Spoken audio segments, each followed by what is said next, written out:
আজকে অনুষ্ঠিত হতে চলেছে একটি বিরাট লড়াইয়ের অনুষ্ঠান। এই লড়াইটির যে মূল উদ্দেশ্য সেটা হচ্ছে কৃষ্ণ কোন স্তরের ভগবান। কৃষ্ণ একটা মাতাল, যাকে আমরা ভগবান বলে মনে করি। আসলে কৃষ্ণ একটা দারুখোর, একটা পাউয়াখোর। এবং এই কৃষ্ণকে আমরা যারা ভগবান হিসেবে পূজা করছি, সে তো একটা মায়াধারী ভগবান, সে একটা প্রপঞ্চ।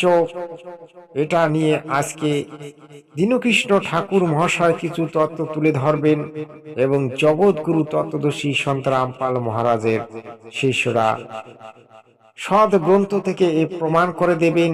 অপরদিকে এই যে মহিলা, যিনি চিৎকার করছেন কৃষ্ণ কৃষ্ণ বলে, আপনারা অনেকেই চেনেন, তার নাম হচ্ছে শম্পা গোস্বামী। এই মহিলা কৃষ্ণকে একেবারে অবতারের গোড়া, একেবারে পরমেশ্বর, একেবারে সচ্চিদানন্দ ঘনব্রহ্ম, মানে কৃষ্ণ ছাড়া আর কোনো গতি নেই।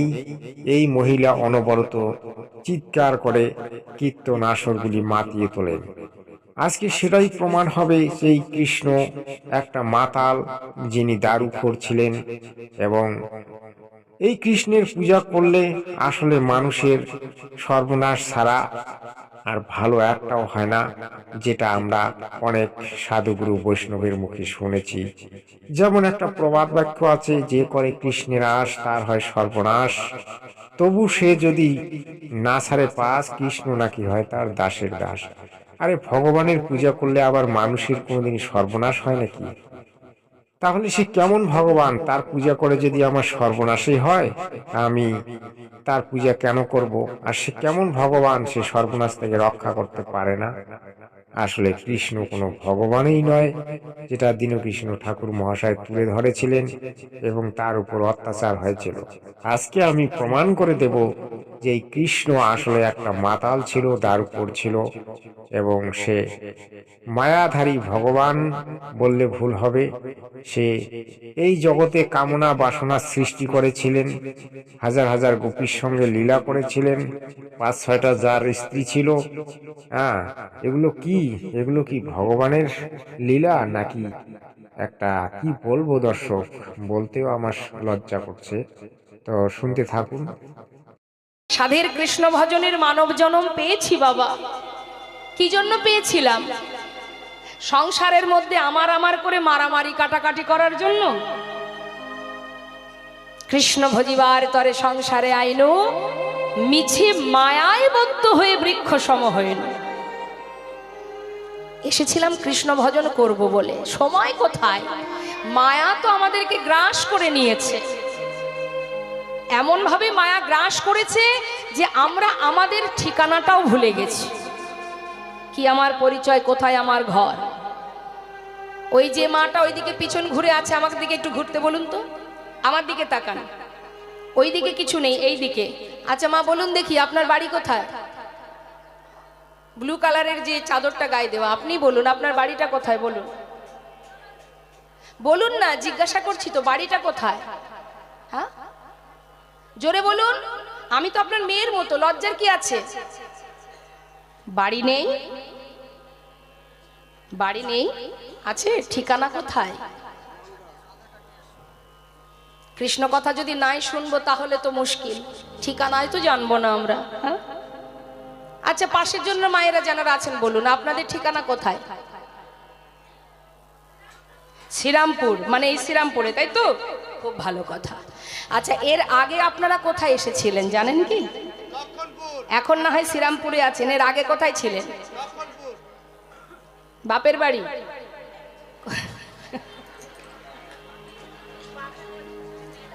ভালো কথা, বাপের বাড়ি ছিলেন। বাপের বাড়ি আসার আগে কোথায় ছিলেন জানেন? কি গো মা, জানেন না তো? আচ্ছা যখন মারা যাবেন, সবাই আমরা মরবো, তা মারা যাবার পর কি আবার শ্রীরামপুরেই থাকবো? থাকবো না। তাহলে আগে কোথায় ছিলাম জানি না, আবার মরার পরে, মৃত্যুর পরে কোথায় যাব সেটাও জানি না। জানি না তো, যেতে তো হবেই, যেখান থেকে আসা সেখানেই যাওয়া। তাহলে এটা আমার ঠিকানা হয় কি করে? এখানে তো দুদিনের জন্য আসা, 100 বছর পরমায়ু কলিজীবের, তাও 100 বছর কেউ বাঁচে না, খুব কম, একজন দুজন বাঁচে কিনা জানি না। 60 পার হলেই সর্বনাশ, আর বোধহয় বাঁচবো না। আমার তো এখনই মনে হয় আমি বোধহয় আর বাঁচবো না। তাহলে মা, আগে কোথায় ছিলাম জানি না, পরে কোথায় যাব জানি না, এখানে আছি গরব করে। কেউ যদি আমার অ্যাড্রেস জিজ্ঞাসা করে, আমি আধার কার্ড আই কার্ড দেখিয়ে দিই, এই দেখো আমার ঠিকানা। কিন্তু এটা তো দুদিনেরই ঠিকানা, আসল ঠিকানাটা কোথায় আমার? যেখান থেকে এসেছি সেখানে আধার কার্ড চলবে না। तुम कहां से आए हो और जाओगी कहा, इतना दिल विचार लो बस हो गया भजन। রাম ভক্ত তুলসীদাস বললেন, আগে ভাবো তুমি কোথা থেকে এসেছো আর কোথায় যাবে, তুমি জানো কোথায় যাবে? প্রিয় দর্শক, আমি বলছি তুমি কোথায় যাবে। আপনি জানেন গীতায় বর্ণনা করা আছে, একটা হচ্ছে শুক্লপক্ষ, একটা হচ্ছে কৃষ্ণপক্ষ। কৃষ্ণপক্ষ মরিলে যমের ঘরে এবং শুক্লপক্ষে মরিলে দেবলোকে। তারপরেও নাকি আরো লোক আছে, সেই লোকেও যাওয়া যায়। সেই লোকটা সম্পর্কে আমি ভিডিও শেষে বর্ণনা করব, যেটা সকলেরই জানা প্রয়োজন। ভিডিওটি শেষ পর্যন্ত দেখবেন। আমার উপরে তাদের রাগ কেন? রাগ শুধু এই কারণে, দীনকৃষ্ণ ঠাকুর কৃষ্ণকে অসুর বলে। ওরে ভাই, আমি বলিনি, বেদ বেদ বলছে, ঋগ্বেদ নবম মণ্ডল, অষ্টম মণ্ডল, দশম মণ্ডল। এখানে যতগুলো মানুষ আছে, যদি বলি বেদ পড়েছে, কষ্ট কোন জায়গায় লাগে জানেন? বেদ পড়া তো দূরের কথা, অনেকে চোখে দেখেনি, শুধু নামটা শুনে। আরে ভাই, দীনকৃষ্ণ ঠাকুর যে বইয়ের নামগুলো বলে অন্তত খুলে দেখো। মহাভারত কৃষ্ণকে মুসলমান বলছে, মহাভারত কৃষ্ণকে মুসলমান বলছে। ভালো করে শুনে রাখো, তোমরা যারা আমাকে বাবা বলে ডাকো, এই জায়গায় কলা পাতা মুখস্থ করে আমি আসিনি, রীতিমতো স্টাডি করে এসেছি, পড়াশুনো করে। আর আমি কীর্তন করি, চ্যালেঞ্জ করে কীর্তন করি। আজকের হরিবাসরে আমি আবার চ্যালেঞ্জ করছি, যদি কেউ আমাকে মিথ্যে প্রমাণ করতে পারেন, আপনি দেখবেন আজকের কাউকে পাবেন না। আমি আজকের কীর্তন করে চলে যাব, কালকের আপনাদের মোড়ের মাথায়, চায়ের দোকানে, বাজারে বড় বড় পণ্ডিত গজাবে। আজকের কাউকে পাবেন। তাহলে মন দিয়ে শোনো, তোমরা যারা মোড়ের মাথায় মস্তানি মারো, তোমরা যারা দীনকৃষ্ণ ঠাকুরের সংগ্রামকে আটকানোর চেষ্টা করছো, কীর্তনে গরুকে, আমরা হিন্দু মানুষ সনাতনীরা গরুকে পূজা করি, ভালো করে মন দিয়ে শোনো। আর কীর্তনে যে খোলটা বাজে, এটা কিসের চামড়া দিয়ে তৈরি হয়? গরুর চামড়া দিয়ে তৈরি হয়। গরুকে আমরা একাধারে পূজা করি, আবার মহাবলী গরুর চামড়া দিয়ে খোল তৈরি করে হরিনামে আমরা বাজাচ্ছি। মহাপ্রভু থেকে আরম্ভ করে এখনো চলছে, আগেও চলবে। তোমরা যদি কোনো পণ্ডিত ব্যক্তি বলতে পারো নবদ্বীপের বুকে প্রথম গরুর চামড়া দিয়ে খোল কে তৈরি করেছে, তাহলে বলবো হ্যাঁ, তুই পড়াশুনো করেছো। আর তা না হলে মোড়ের মাথায় মোস্তানি মারা বন্ধ করো।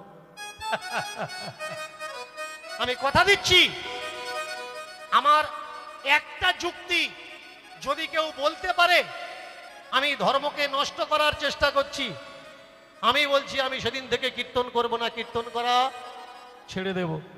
তাহলে আমি কি করতে চাচ্ছি ভালো করে শুনুন, ভুল ইতিহাসকে নতুন করে লেখানোর চেষ্টা করছি। আমাদের যা সিলেবাসে যা ইতিহাস পড়ানো হচ্ছে, ভুল ইতিহাস পড়ানো হচ্ছে, 80% উপরে ভুল ইতিহাস। কারণ সিলেবাস যারা তৈরি করছে তারা চাচ্ছে আপনারা এই পড়ুন, সত্যকে আপনার থেকে দূরই রাখা হচ্ছে। শুনুন, আমার এই চিৎকার করা, চেল্লামিল্লি করা, এটা কেন? এই আওয়াজটা তাদের কাছে পৌঁছে দেওয়া যে আমাদের ভারতবর্ষের মূল সত্য তথ্য ইতিহাসকে আমাদের হাতে দাও। একজন মেয়ে ছেলের ঘটনা আমি দর্শক, তাহলে এবার প্রমাণ করতে চলেছি যে কৃষ্ণ যে একটা মাতাল ছিল এবং তিনি যে দারু পান করতেন, সেটা একদম আপনাদের ধর্মগ্রন্থের মধ্যেই প্রমাণ আছে। সেই প্রমাণটা দেখুন। আজ জগৎগুরু তত্ত্বদর্শী সন্ত রামপাল মহারাজের শিষ্যরা দেখাবেন এবং শ্রীকৃষ্ণের ভগবান শ্রীকৃষ্ণের পূজা করলে যে কি গতি হয় সেটাও পরিষ্কার হয়ে যাবে। আসলে মাতালের তো কেউ পূজা করে না, যারা মাতালের পূজা করে তারাও মাতাল। আর শ্রীকৃষ্ণ হচ্ছে সেই মায়ার ভগবান, এবং তিনি যে মায়া কামনা বাসনা আমাদের ভিতরে দিয়ে আমাদেরকে জর্জরিত করে রাখেন সেটাও এই ভিডিওর মধ্যে প্রকাশ পাবে। আপনারা দেখতে থাকবেন।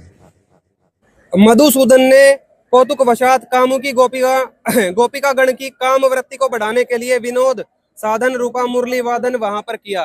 कृष्ण जी ने मुरली बजाई, क्यों बजाई? अपनी सिद्धि यूज करी काम वासना उत्पन्न करने के लिए अन्य स्त्रियों में। किसमें हुई काम वासना उत्पन्न? उस मुरली की ध्वनि को सुनते हुए राधा तत्काल कामातुर हो गई। राधा जी कौन थी? मामी कामातुर हो गई। यहाँ पे ये कहा जा सकता है उनकी मामी कामातुर हुई, उनकी मुरली सुन के, यही तो लिखा है।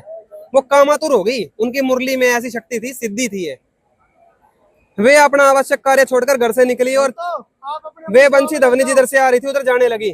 राधा जी जाने लगी फिर उन मुरली की आवाज की तरफ। ये सिद्धि होती है देवताओं की, है ना। कृष्ण जी ने मुरली बजाई। अब कब बजाई?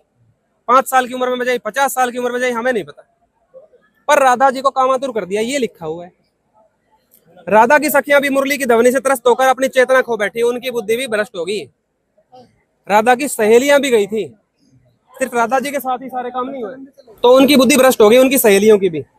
वे कुल धर्म त्याग करके निशंक तथा काम मोहित हो गई। उनकी सखियां राधा जी की, वो भी काम मोहित हो गई। मुरली की ध्वनि में ऐसी सिद्धि होती है इनकी। वे सभी प्रधान तथा राधा की परम प्रिय 33 गोपी सखियां भी सुशीला आदि नाम की जो हैं, वे राधा के साथ गई थी। अब वहां क्या क्या काम हुआ बड़े शॉर्ट में दिखाएंगे भाई, ज्यादा से कुछ नहीं है दिखाने का।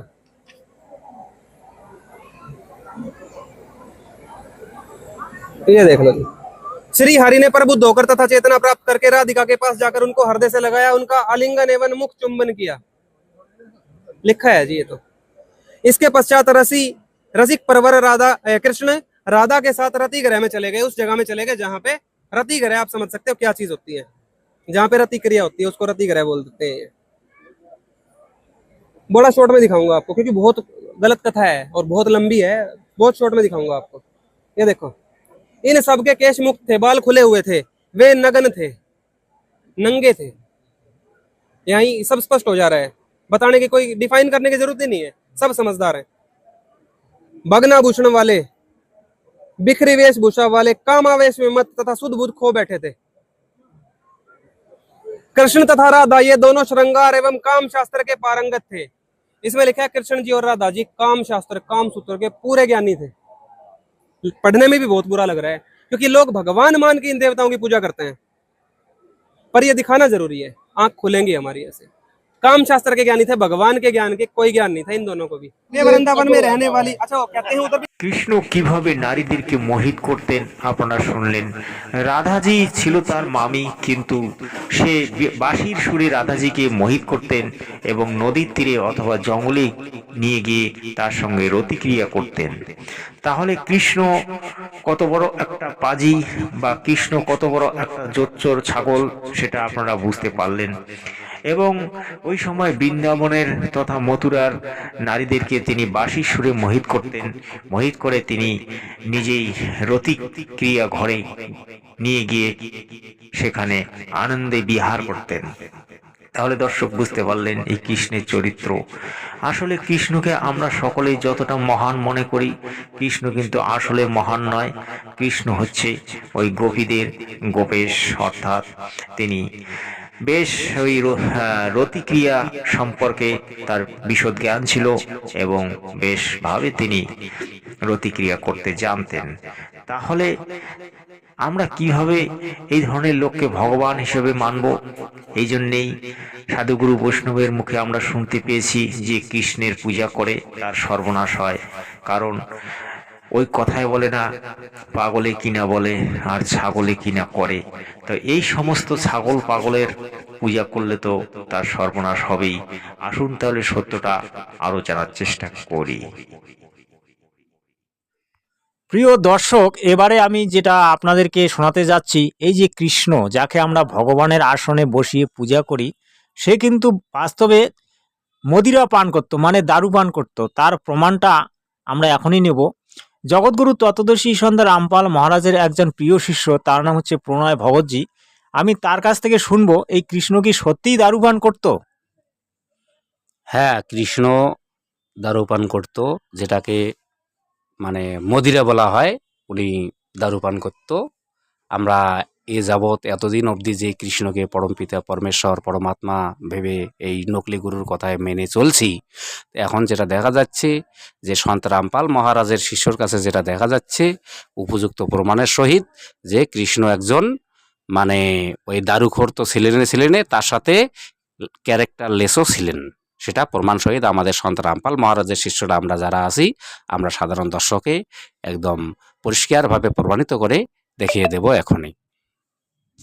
वो है वो पढ़ाएंगे बस आपको, है ना। भागवत पुराण वही है भाग दो। इसमें देखो आप, अध्याय नंबर 30 है और पेज नंबर 898 है। जब ये शराबवश वहाँ चले गए प्रभास नदी में नहाने, कृष्ण जी बोले भाई शराब मुक्त होंगे चलो सारे। तो वहाँ क्या हुआ था, बस थोड़ा सा दिखाओगे जो आप पूछ रहे थे। वहाँ पहुँचकर यादवों ने यदुवंश शिरोमणि भगवान श्री कृष्ण के आदेश अनुसार वहाँ नहाया धोया, फिर खाना पीना शुरू करा। क्या करा वहाँ, वे उस मैरेक नामक मदिरा का पान करने लगे। क्या कर रहे थे, शराब पी रहे थे, मैरेक मदिरा पान कर रहे थे, जिसके नशे से बुद्धि भ्रष्ट हो जाती है। वह पीने में तो अवश्य मीठी लगती है, परंतु परिणाम में सर्वनाश करवाने वाली है। आगे लिख रखा है यादवों का सर्वनाश हो गया वो पी कर उड़े। एक बात तो बताइए मेरे क्या करियो ये भैया बोलिए। तब ना প্রিয় দর্শক, এবারে জগৎগুরু তত্ত্বদর্শী সন্ত রামপাল মহারাজের শিষ্যের কাছ থেকে জানার চেষ্টা করব যে আমাদের এই যে ধর্মগুরুরা কেন এতদিন এই সমস্ত গ্রন্থের কথা আমাদের সামনে তুলে ধরেননি। এ নিয়ে জগৎগুরু তত্ত্বদর্শী সন্ত রামপাল মহারাজের প্রিয় শিষ্য প্রণয় ভগতজি তিনি আপনাদেরকে দু চার কথা শোনাবেন। প্রিয় দর্শক, যাই হোক, ইউটিউবার বা আমার প্রিয় দোস্ত যে কথাটা আজকে জিজ্ঞাসা করলেন যে সন্ত রামপাল মহারাজের শিষ্যদের কাছে যেটা জানার পর, কেননা আমিও ওই লাইনেরই পূর্বে যে ভক্তি আমার পূর্বজ করিয়ে আসছে এই ধর্মগুরুর কথায় আমিও করতাম। কিন্তু যখনই দেখলাম এই ধর্মগ্রন্থে যা যা লেখা আছে, আমার শ্রী শ্রী সন্ত রামপাল মহারাজ নিজের স্কুলের বাচ্চাকে যেরকম একজন শিক্ষক আঙ্গুল দিয়ে দেখিয়ে দেন, ঠিক সেইভাবে আমার শ্রী শ্রী সন্ত রামপাল মহারাজ আমাদের যে পবিত্র সদ্গ্রন্থ শ্রীমদ্ গীতা এবং যত পুরাণ আছে, যত ধর্মগ্রন্থ শাস্ত্র আছে, সব উনি আঙ্গুল দিয়ে দেখে দিলেন। তখন আমার নিজের চোখটা খুলে গেল যে বাস্তবিক রূপে আমরা এই নকলি ধর্মগুরুর কথায় কৃষ্ণকে যে পরমাত্মা ভেবে চলছি এখন সম্পূর্ণটাই ভুল। এই হচ্ছে আমার কথা। তা আপনারা শুনলেন জগৎগুরু তত্ত্বদর্শী সন্ত রামপাল মহারাজের মহান বাণী বা তার শিষ্যের কাছ থেকে যে মহান বক্তব্য আপনারা শুনতে পেলেন। এবার আপনারা আপনাদের রায় কমেন্টে জানাবেন। এই বলে এখানেই শেষ করছি। সৎ সাহেব।